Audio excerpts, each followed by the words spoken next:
YCP నేత శ్యామలకు సంబంధించిన breaking news ఇది. వైసీపీ నేత శ్యామల చుట్టూ ఉచ్చు బిగిస్తోంది అనే చర్చ జరుగుతోంది. బెట్టింగ్ యాప్స్ కేసులో ఈడీ ఎంట్రీ ఇవ్వబోతున్నట్టుగా తెలుస్తోంది.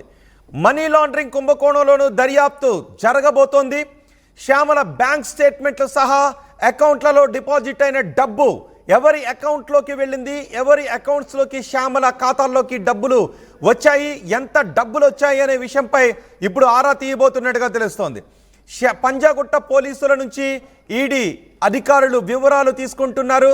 నిందితులకు నోటీసులు ఇచ్చి విచారణ జరిపే అవకాశాలు ఉన్నట్టుగా తెలుస్తోంది. ఏ క్షణమైనా శ్యామలకు ఈడీ నుంచి నోటీసులు వెళ్లే అవకాశం ఉంది. బెట్టింగ్ యాప్ ప్రమోషన్ కేసులో ఇప్పటికే 11 మందిపై కేసులు నమోదయ్యాయి. అయితే శ్యామల తరపు వ్యక్తులు చెప్తున్నారు ఇది కక్షపూరితంగా చేసిన పని అని. ఇప్పటికే శ్యామల తరపు న్యాయవాదులు హైకోర్టులో క్వాష్ పిటిషన్ మూవ్ చేసినట్టుగా తెలుస్తోంది.